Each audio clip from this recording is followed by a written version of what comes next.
Bate-papo. Recebendo na manhã da segunda-feira, Dr. Guilherme Becker Sander, presidente da Sociedade Gaúcha de Gastroenterologia. Vamos falar sobre os cuidados essenciais com o aparelho digestivo e a importância do diagnóstico precoce para tratamentos eficazes. O maio destaca a importância da conscientização sobre a saúde digestiva. Inclusive, no dia 29 é celebrado o Dia Mundial da Saúde Digestiva. Seria ele parente do nosso chefe de jornalismo, será, Ricardo Sander? Vamos descobrir. Oi, doutor, bom dia. Bom dia, tudo bem? Como é que está? Tudo excelente, bom falar contigo. Moisés fazia brincadeira porque o coordenador de jornalismo aqui é Ricardo Sander. Doutor, começo lhe perguntando sobre quando que a gente se preocupa com um câncer no estômago, por exemplo, porque fiquei pensando sobre a nossa pauta. As mulheres aprenderam a usar o outubro como referência para fazer os seus exames do câncer de mama. Por muitas vezes aqui a gente divulga, olha, já aproveita então o mês de outubro, coloca ali o teu pré-câncer junto. Os homens a gente sabe que é um caminho um pouco mais tortuoso, mas usamos o Novembro Azul com grandes campanhas a fim de mobilizar os homens para o cuidado com o câncer de próstata. E eu falo tortuoso porque os homens, pelo que a gente entrevista aqui, outros profissionais, ainda procuram menos o seu médico de referência. Mas e no aparelho digestivo, doutor? Quando que eu procuro a ajuda de um profissional? Bom dia, primeiro um abraço aí para o Ricardo, com certeza deve ser parente. Obrigado pela oportunidade. Sim, o objetivo do maio é com certeza fazer esse paralelo que tu mencionaste muito bem com o Outubro Rosa, com o Novembro Azul. Os cânceres do aparelho digestivo, apesar de serem muito frequentes, serem em Porto Alegre, do grupo das neoplasias que mais mata, já está liderando até a mortalidade geral como causa de maior mortalidade, né? Ele não é tão lembrado, não tem tanta propaganda e nós, no aparelho digestivo, nós temos como fazer uma prevenção eficaz. Nós temos exames que cumprem todos os postulados de uma boa prevenção. Detecta o câncer antes dele se estabelecer, permite a remoção das lesões pré-malignas, evitando a formação do câncer. Então, além de detectar antes, a gente ainda tem a possibilidade de remover essas lesões pré-malignas. Então, é um exame realmente muito completo e que está indicado para todas as pessoas atualmente. Uma colonoscopia está indicada para todas as pessoas acima dos 45 anos. Eu brinco que é a revisão dos 45 mil quilômetros, porque não precisa sentir nada. A pessoa, aos 45 anos, já tem que fazer uma revisão programada. É a hora de começar a cuidar, né, e evitar o câncer do aparelho digestivo. Diferente do outubro e do novembro, que tem foco, né, nas mulheres e depois nos homens, o câncer do aparelho digestivo não tem essa preferência. Ele atinge, infelizmente, tanto homens quanto mulheres de forma similar. É um pouquinho mais frequente, um pouquinho mais, não muito, mas um pouco mais frequente em homens, para destacar aí, né, que realmente, como tu disseste, os homens são mais arredios e consultam só quando precisa, mas, na verdade, no aparelho digestivo, quando apareceu o sintoma, já é tarde. Claro que se aparecer sintomas de alarme, como sangramento nas fezes, perda de peso inexplicado, dores abdominais que não cessam, né, com curtos períodos de tempo, é hora de buscar um especialista. Temos ótimos gastroenterologistas aí na região, Lajeado, Estrela, Santa Cruz, temos ótimos médicos e na hora que aparecer esses sintomas, com certeza eles devem ser procurados imediatamente, mas também precisam ser procurados a partir dos 45 anos, mesmo nas pessoas assintomáticas. Doutor, gostei muito dessa frase que tu fazes aí em relação à revisão dos 45 mil quilômetros. Bom, qual é o tipo de exame que é feito nesse caso e quais são os fatores preponderantes? Quais são os fatores de risco para problemas no sistema digestivo ou pelo menos os mais frequentes? Certo.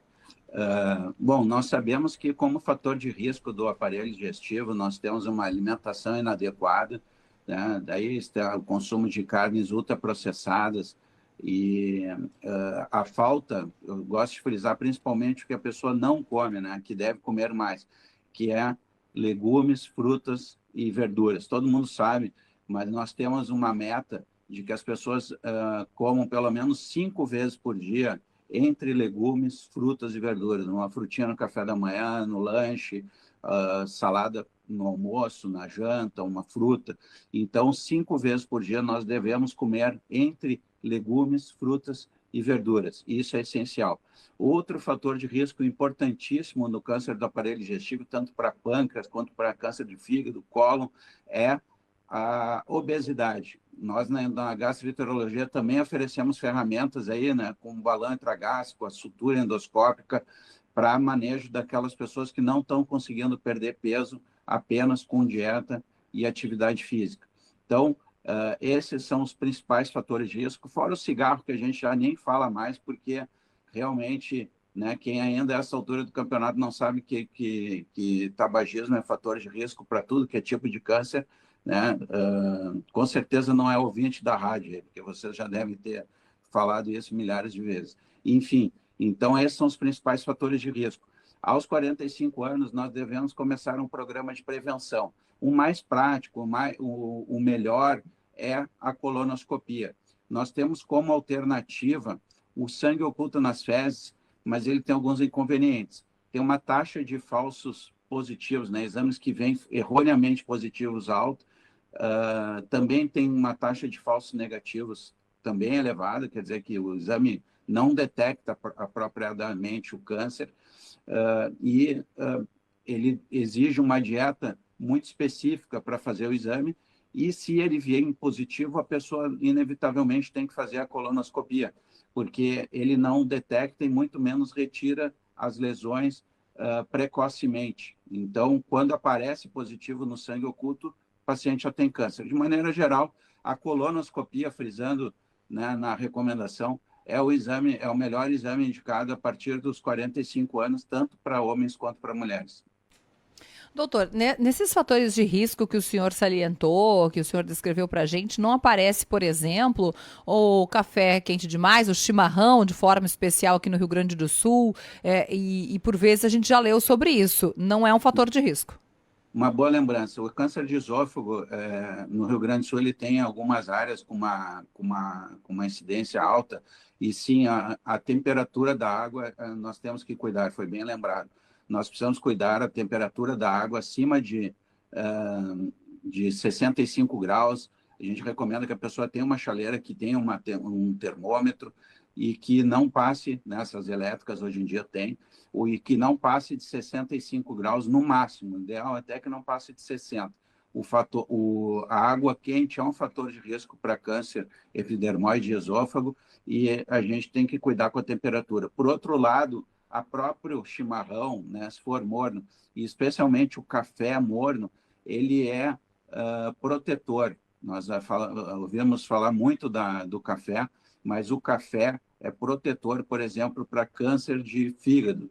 Então, nós temos ótimas literaturas a favor do café, mas com essa ressalva, que ele não pode ser tomado fervente.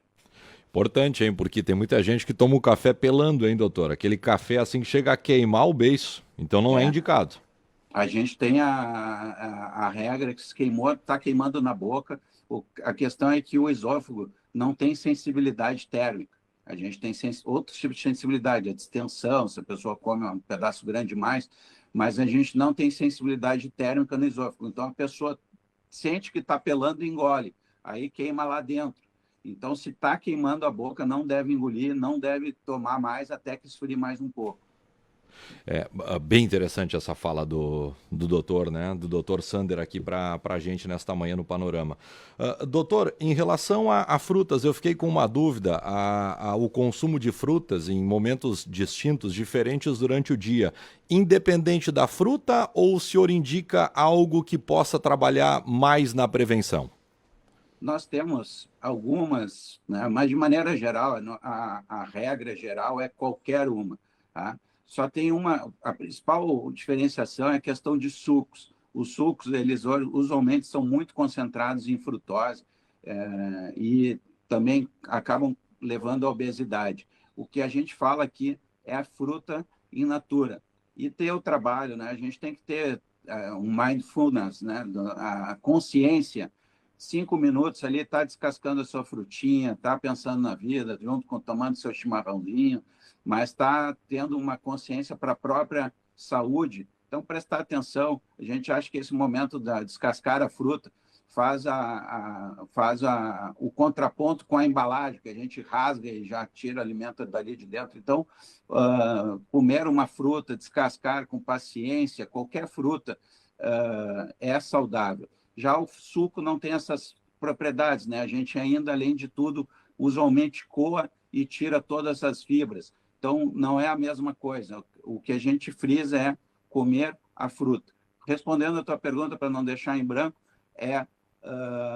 blueberries, teriam algumas frutas vermelhas assim que seriam melhores por diabetes, mas eu acho que, de maneira geral, se a gente focar que a pessoa deva comer a fruta, porque também, por outro lado, não tem nenhuma fruta que faça mal, então, comer qualquer tipo de fruta, o que for da estação, o que tiver disponível, né, o que for mais prático, se for, né, não tiver fora de casa, quiser levar uma banana na mochila, na bolsa, o que for mais prático, o importante é comer. Doutor, o câncer digestivo, ele tem cura? O câncer digestivo, na maior parte das vezes, se detectado precocemente, ele vai ter cura. Algumas vezes mesmo endoscopicamente. Eu falei em remover lesões malignas, pré-malignas, mas a gente tem a chance hoje, com a endoscopia, de remover lesões precoces também. Quando está em fases iniciais, a pessoa não vai precisar nem de uma cirurgia. Em alguns casos, vai precisar de radioterapia, cirurgia, quimioterapia, dependendo da localização, mas, felizmente, o percentual de cura tem sido elevado, principalmente por causa da detecção precoce. Um último detalhe em relação às cirurgias bariátricas, que ainda existe uma dúvida na população em relação ao efeito e aos benefícios. Pela tua fala, o senhor indica, porque obesidade é um dos fatores de risco, talvez um dos que mais daqui a pouco vai causar problemas no estômago ali na frente. Exato. Existem faixas de peso, Moisés, entre 30 e 40, o IMC, né? Eu acho que a maior parte das pessoas conhece que o IMC tem calculadoras online, fazer a altura em metros ao quadrado e fazer o peso dividido por esse resultado. Então, mas tem calculadoras online, a maior parte das pessoas facilmente consegue calcular o IMC. Acima de 40, sem dúvida, a cirurgia bariátrica deve ser considerada, principalmente em pessoas que têm comorbidades, já tem uma diabetes, já tem uma hipertensão, já tem problemas de coluna, já tem problemas no joelho.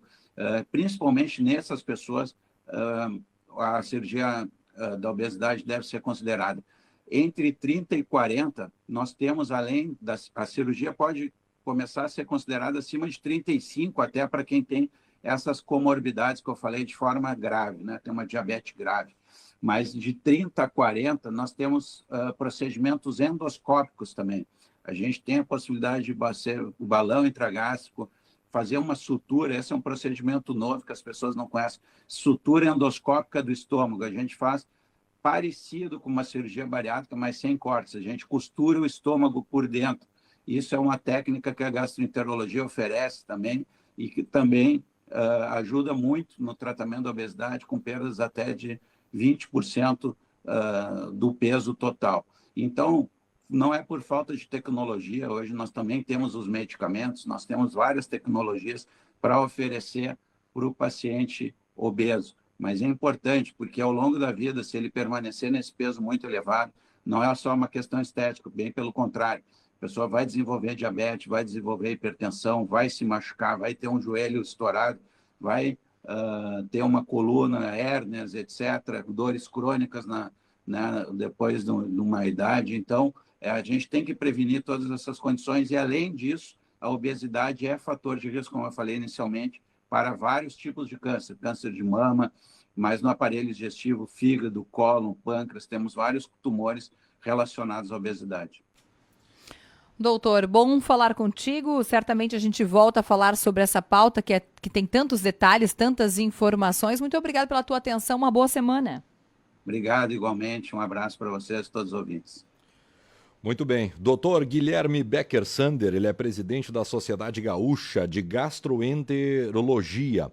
Aline, que detalhe importante que ele falou sobre a água. Até 65 graus não tem chance de causar nenhum tipo de dano. Agora, acima dos 65, e daí, sinceramente, eu fiquei com isso, e não foi de um médico, não foi de um técnico. Eu, geralmente, a água do chimarrão eu deixo na casa dos 70 graus. Tu vê, eu já posso estar causando algum dano Não ao é o meu ideal. estômago. Não é o ideal. Não é o ideal. Então, e não adianta, pessoal, não adianta, quando tu escuta um craque que nem o Guilherme, a gente ouvir o que ele fala e fazer ao contrário. E tu sabe que tem me chamado muita atenção isso que a gente fala da era da inovação, da tecnologia e da informação, né? Informação na palma da mão. De nada adianta eu ter informação se eu não fizer nada com a informação. Bom, o que eu faço com a informação do doutor a partir de agora, né? Continuo fazendo a água a 70. Não, tá errado. É, isso aí. Eu tenho mais de 45 anos, mas eu não sinto nada, eu também não vou fazer exame de rotina. Bom, daí não adianta, né, gente? Eu estudar, o pessoal estudar e compartilhar informação que num passado não tão distante, os estudos não eram desta forma como são hoje. Ele era menos acessível, então nós tínhamos também um número menor de profissionais e nem falar de profissionais que usavam os meios de comunicação para reverberar a informação. Esse índice era muito menor, né? Hoje nós temos um leque muito maior. Então o acesso à informação literalmente na palma da mão, mas aí tem que fazer alguma coisa com a informação, né? Exatamente. Diminuir a temperatura do chimarrão já é um bom começo. Diminui do café. Consumo da fruta. Consumo da fruta eu achei maravilhoso. Eu sou um comedor de frutas assim, eu também, diário. mas de modo geral, né? Mas eu achei interessante essa questão de em momentos diferentes do dia. Eu geralmente elejo no máximo 2, então preciso comer mais. Exato. E qualquer fruta, né? Colocar na dieta todas as frutas. E tem uma confusão ali, só para fechar, que as pessoas acham que elas estão fazendo grande coisa. Claro que é interessante, é bom, causa assim uma satisfação. Agora, suco é diferente de fruta. Exato. Bem, e dito pelo craque, pelo médico. Porque você tem uma grande concentração de açúcar, né? É simples, não é 1 ou 2 laranjas para fazer um copo de suco. E realmente ele fala que a gente retira a fibra do suco. De fato, né? Então também não é a mesma coisa.